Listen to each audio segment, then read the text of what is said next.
Good morning, Alex and friends. I'm Grace. Today is Sunday, April 5th, 2026, and you're listening to Alex's News.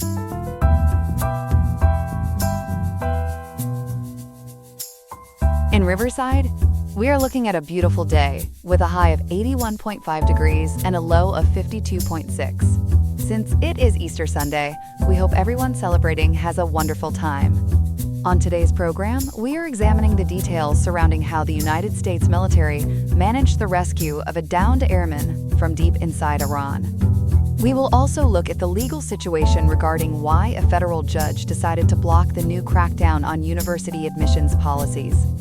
Beyond those reports, we have a variety of other stories to cover that are making headlines today. There is a lot to get through, so stay tuned to Alex's News.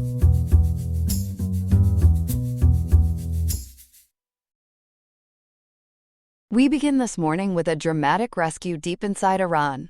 The U.S. military has recovered a downed Air Force colonel who spent more than 2 days evading capture behind enemy lines. Ethan has been following this story through the night. Ethan, bring us up to speed on what happened. Grace, this is a remarkable story. President Trump is calling it, quote, one of the most daring search and rescue operations in U.S. history, end quote. The mission wrapped up early this morning, pulling a high-ranking colonel out of hostile territory in southern Iran. He'd been missing since Friday, when his F-15E Strike Eagle was shot down during a deep strike mission as part of Operation Epic Fury. NBC News and the BBC both confirmed the extraction involved Navy SEAL Team 6, Delta Force, and a massive air support package. Take us back to Friday. How did the colonel end up stranded in the first place? So the jet, likely from the 494th Fighter Squadron out of RAF Lakenheath, was hit over western Iran. The Islamic Revolutionary Guard Corps claims they used what they're calling a new advanced air defense system to bring it down. There were 2 crew members aboard. The pilot was pulled out fairly quickly on Friday by HH-60 Jolly Green 2 helicopters, though the rescue team took heavy small arms fire during that pickup. But the colonel, who was the weapons systems officer in the back seat, couldn't be reached and was left behind enemy lines. And he managed to stay hidden for more than 48 hours. How did he pull that off? NPR and the BBC report he found a crevice in the rugged mountains of southern Iran and essentially went to ground. He had only his service pistol and an encrypted emergency beacon. That beacon was his lifeline because it let him stay in contact with Central Command the entire time. Meanwhile, the Iranians were throwing everything at finding him. Regional governors and local merchant groups had pooled together a bounty of $60,000. So you had IRGC search teams and local militias combing those mountains with real financial motivation. So how did the military finally get him out this morning?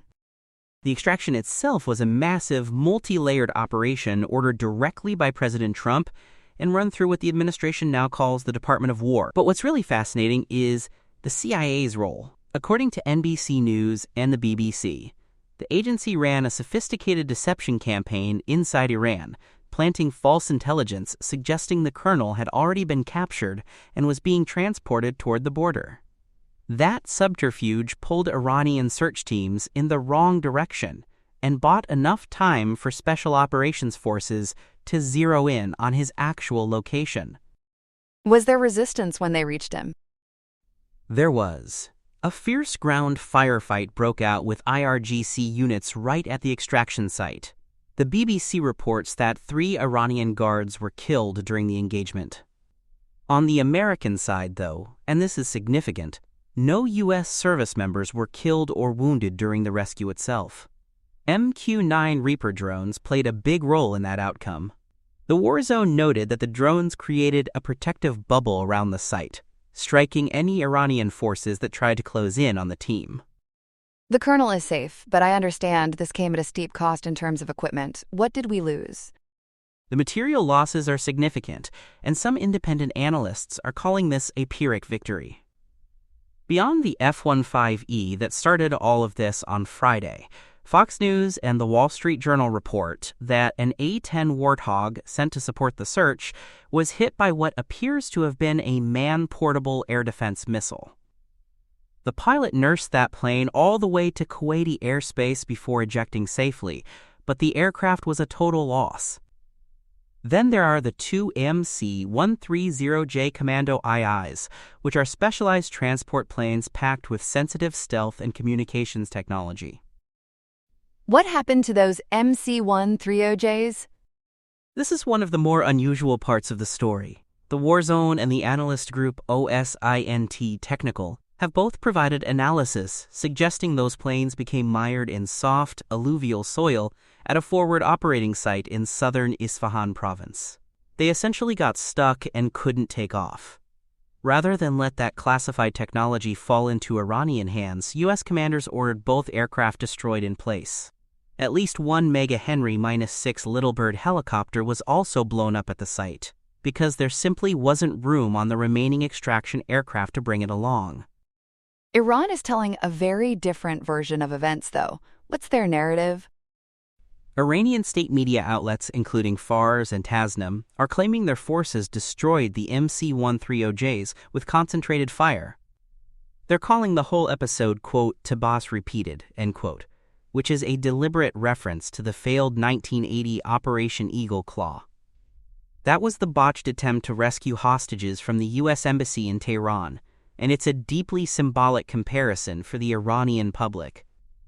However, U.S. officials say the destruction was a deliberate scuttling, and independent satellite imagery appears to support the American version of events rather than Iran's claim. Let's zoom out here. This rescue didn't happen in a vacuum. There's a major ultimatum on the table right now. That's right, and the clock is ticking. NPR and CNN report that President Trump has issued a final 48-hour ultimatum demanding Iran immediately reopen the Strait of Hormuz, which has been under a selective blockade. That deadline expires tomorrow, Monday, April 6th, at 8 p.m. Eastern. The president's words were that Iran will face, quote, all hell, end quote, if it doesn't comply. This is the critical waterway through which roughly a fifth of the world's oil passes daily, so the economic stakes go well beyond the two countries involved. And there's a broader diplomatic framework being pushed as well. What are the terms? The Times of Israel and CBS News report the U.S. is demanding Iran sign a 15-point de-escalation framework that's being mediated by Pakistan, Turkey, and Egypt. The key demands are sweeping. Washington wants the complete dismantlement of the Natanz, Isfahan, and Fordo nuclear sites. Iran would have to surrender all of its 60% enriched uranium to the International Atomic Energy Agency. There's also a demand for a permanent end to Tehran's funding of proxy groups like Hezbollah and the Houthis, plus strict caps on Iran's ballistic missile range. Is there anything being offered in return? There is. The U.S. has put on the table a lifting of all international sanctions, which would be enormous for Iran's economy. Washington is also offering technical assistance for a strictly monitored civilian nuclear program. So in theory, Iran would get a path to peaceful nuclear energy and economic relief, but the price is essentially dismantling its entire military nuclear apparatus and cutting off the proxy networks it's built over decades. Whether Tehran views that as a serious offer or an ultimatum designed to be rejected is the big question tonight. What does the U.S. military posture look like in the region right now? It's enormous. As of today, the U.S. has surged to roughly 50,000 troops in the region, including elite units from the 82nd Airborne. The Navy is establishing a triple carrier presence, which is rare and sends a very clear signal. The USS George H.W. Bush is joining the USS Abraham Lincoln and the USS Gerald R. Ford. That's an extraordinary concentration of American naval power, and it gives commanders a massive strike capability on very short notice. If the deadline passes tomorrow without compliance, what are we looking at? NPR reports the Pentagon is prepared to shift from what's been primarily a campaign to suppress Iran's air defenses into something much broader. Phase 2, as officials are describing it, would involve the systematic destruction of Iran's energy infrastructure. We're talking power grids and desalination plants, which would have devastating effects on the civilian population. That's a significant escalation from targeting military assets, and it's likely to draw intense international scrutiny if it comes to that. Has Israel played a role in any of this? Israeli officials have confirmed they shared intelligence that helped with the colonel's rescue, so there was direct cooperation on this mission. Beyond that, Israel is running its own parallel campaign. Officials say they're focused on neutralizing Iran's steel and petrochemical industries, which are critical to Tehran's missile production capability. So you have the U.S. and Israel operating on complementary tracks, one focused on military and nuclear targets, and the other aimed at the industrial base that supports Iran's weapons programs. A lot to watch heading into tomorrow's deadline. Ethan, thank you for walking us through all of that. You're welcome, Grace. We move now to our second story this morning, and it's a big one for higher education. A federal judge in Boston yesterday blocked the Trump administration from forcing colleges to hand over years of admissions data. Chloe has been following this case closely. Chloe, walk us through what happened in that courtroom. So yesterday, U.S. District Court Judge F. Dennis Saylor IV issued a preliminary injunction shutting down a major administration initiative. The program was designed to make colleges prove they aren't secretly using race in admissions. NPR and the Associated Press both report the judge didn't mince words, calling the rollout, quote, rushed and chaotic, end quote. It's being called one of the most significant legal setbacks yet for the administration's education agenda. Who brought this lawsuit in the first place? A coalition of 17 Democratic state attorneys general filed the case, led by California and Massachusetts. They argued the administration steamrolled the process and ignored basic regulatory requirements. Judge Saylor agreed, finding likely violations of both the Administrative Procedure Act and the Paperwork Reduction Act. According to NPR and WUFT, the judge said the government gave schools a 120-day deadline but never meaningfully engaged with them about the enormous problems the requirements created. So does this injunction apply everywhere, or just in certain states? Right now, it only covers public universities in those 17 states that joined the lawsuit. We're talking California, New York, Massachusetts, Virginia, Illinois, Colorado, and 11 others. That's a significant chunk of the country's public university system, but it leaves a lot of schools unprotected. Private institutions, importantly, are not covered by yesterday's ruling at all. Let's back up a bit. What exactly was the administration asking colleges to turn over? The data collection effort has an official name, the Admissions and Consumer Transparency Supplement, or ACTs for short. The Washington Post and the Los Angeles Times report it required all four-year selective institutions, including law and medical schools, to provide incredibly detailed admissions data. We're talking race and sex pairings for every applicant, admitted student, and enrolled student, plus unweighted GPAs, test scores, family income, Pell Grant eligibility, and whether someone's a first-generation student. It even broke things down by application round, like early decision versus regular action.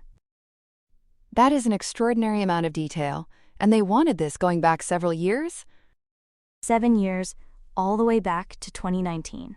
That's the part that really drew the judge's ire. The Department of Education called it a statistical baseline comparison, but the judge said the administration failed to provide a reasoned explanation for demanding retroactive data on that scale. The idea behind it, though, was actually pretty calculated. By collecting data from years when affirmative action was still legal, before the Supreme Court's 2023 ruling, the administration wanted to build what officials called a statistical fingerprint of each school's admissions.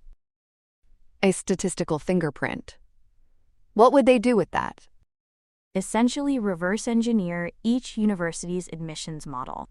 If a school's demographics today look suspiciously similar to what they were before the Supreme Court banned race-conscious admissions, the administration would treat that as evidence of covert discrimination. It's a way of saying, if your numbers haven't changed, you must still be cheating. President Trump ordered this initiative back in August of 2025, and Education Secretary Linda McMahon's team at the National Center for Education Statistics managed the rollout. This all ties back to the Supreme Court's 2023 ruling in the Students for Fair Admissions case, right? Exactly, and this is where the real tension lives. That ruling ended race-conscious admissions, but Chief Justice John Roberts included what's become known as the essay carve-out. He wrote that schools could still consider how race shaped an applicant's individual life through personal essays. Spectrum News reports the administration has labeled those essays illegal proxies for discrimination. Secretary McMahon's team has argued that universities are hiding behind diversity narratives, zip codes, and adversity scores to keep their demographics the same as before the ban. And what's the penalty if schools don't comply? The administration warned it could go after institutions under Title IV of the Higher Education Act. That's the section governing federal financial aid, so we're talking about potentially stripping schools of the funding that makes college affordable for millions of students. It's an enormous amount of leverage, and the administration has already shown it's willing to use it. Speaking of leverage, Harvard's in a particularly tough spot right now, isn't it? Harvard is facing pressure from two directions simultaneously. On the ACTS front, the university got a temporary restraining order that pushed its deadline to April 14th, so just 9 days from now. But separately, the Department of Education's Office for Civil Rights sent Harvard what's called a letter of impending enforcement action back on March 23rd. That letter is tied to a specific Title VI compliance investigation and gave Harvard just 20 days to hand over 7 years of records. That deadline falls on April 12th, a week from today, and if Harvard doesn't comply, the case gets referred to the Department of Justice. So Harvard could be dealing with DOJ involvement as soon as next week? That's the timeline we're looking at. And yesterday's injunction doesn't help Harvard at all, because it only covers public universities in those 17 states. Private institutions like Harvard are still exposed. It's a really precarious moment for the university, and they're essentially running out the clock on two separate deadlines within days of each other. Now, we've already seen some universities reach deals with the administration. What's happened there? Brown University and Columbia University both settled in late 2025 after the administration froze their federal research funding. Columbia's deal was especially steep. They agreed to pay a $200 million fine and fund an independent resolution monitor with the power to audit admissions and interview employees. Brown committed to a $50 million donation to Rhode Island workforce development programs and agreed to adopt the administration's biological definition of male and female for athletics and housing. Those are major concessions. Did they also agree to share admissions data? Both schools agreed to provide the same granular data the ACTS survey demands, and committed to what the administration calls a strictly merit-based admissions process that ignores diversity narratives. So in many ways, the administration has already accomplished through settlement what it's trying to accomplish through the ACTS mandate more broadly. Those deals set a powerful precedent, and they send a clear message to other elite schools about what compliance looks like in this administration's eyes. What happens next, legally? Is there a key date coming up? The Guardian and the Daily Herald both point to April 13th as the next pivotal moment. That's 8 days from now. There's a hearing scheduled where private school associations, including the Association of American Universities and another group called AICUM, will argue for their own preliminary injunction. Given that Judge Saylor already characterized the ACTS rollout as chaotic, there's real speculation he could issue a broader order. Legal analysts think he might grant something that covers private universities and possibly even public schools outside the original 17-state coalition. Could we be looking at a nationwide injunction? It's very much on the table. Judge Saylor's language yesterday was strong, and he clearly has concerns about the process the administration followed. A nationwide injunction would be a much bigger blow, essentially freezing the entire ACTS initiative. As of this morning, the Department of Education hasn't announced whether it'll appeal yesterday's ruling, though the administration continues to argue that taxpayers deserve transparency about how federal money gets used at these institutions. So for now, it's a partial victory for the states that sued, but a lot of uncertainty for everyone else? That's a fair summary. Public universities in those 17 states can breathe a little easier today, but private schools and public institutions in the other 33 states are still in limbo. The next week and a half is going to be critical, with Harvard's dual deadlines and that April 13th hearing all converging. This story is moving fast, and the legal landscape could look very different by the middle of the month. Chloe, thank you for breaking all of that down for us this morning. Happy to do it, Grace. Here are some other headlines. On April 5th, 2026, National Public Radio's The Sunday Story dropped a chilly investigative report about how the Immigration and Customs Enforcement Agency is icing out the privacy of everyday Americans. Reporting from Kat Lonsdorf and Meg Anderson reveals a tangled web of surveillance where U.S. citizens are getting swept up in a digital dragnet. Using tools like facial recognition and license plate readers, ICE is unmasking the truth about its critics in real time. Masked agents have even used mobile biometric devices on those protesting the agency. Organizations like the American Civil Liberties Union and the Electronic Frontier Foundation are calling this a cold-blooded end run around the Fourth Amendment. Meanwhile, Representative Summer Lee is hounding the agency for answers regarding foreign spyware that might be snooping on encrypted messages. It is a classic case of mission creep moving from the border into your local neighborhood to suppress dissent. In the world of labor, it seems thousands of workers at the JBS USA meatpacking plant in Greeley, Colorado, have decided to stop their beef with management. Approximately 3,800 employees, represented by the United Food and Commercial Workers Local 7, will return to the floor this Tuesday, April 7th. While the union hopes this show of good faith leads to a better cut of the action during negotiations on April 9th and 10th, JBS says the return is unconditional and no new contract has been butchered out yet. This was the first major strike at a domestic slaughterhouse since 1985. With cattle numbers at a 75-year low and retail prices reaching rare heights, this facility is a high-stakes player, handling nearly 6% of the national beef capacity. Turning to international affairs, Cameroon's parliament is making a vice-like grip on its future leadership. On Saturday, April 4th, lawmakers voted 200-18 to reintroduce the office of the vice president.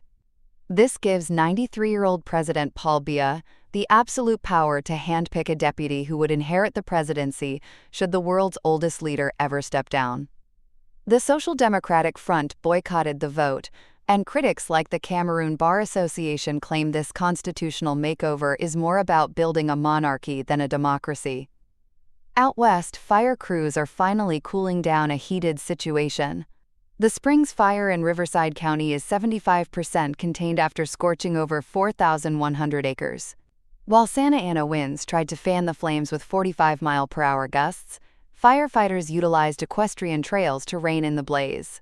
No structures were destroyed, though officials note this is just the beginning of a long season following above-normal temperatures. Nearby, the Crown Fire in Los Angeles County is now 74% contained. Finally, the Yukon Huskies are hounded by success on the way to another title. After defeating Illinois 71-62 on Saturday, the Huskies are netting their third national championship appearance in 4 seasons. Led by Terrace Reed Jr.'s 17 points and a late three-pointer by Braylon Mullins, Yukon looks to leash a win against Michigan this Monday night.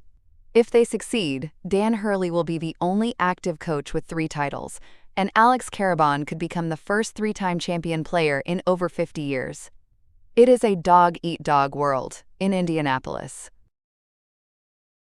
That's all we have for now. Today's episode was made by Alexander King with Claude Opus 4.6, Gemini Pro 3.1, Gemini Flash 3, and Google Cloud Text-to-Speech. I hope you have a great day. I'll see you tomorrow, Alex.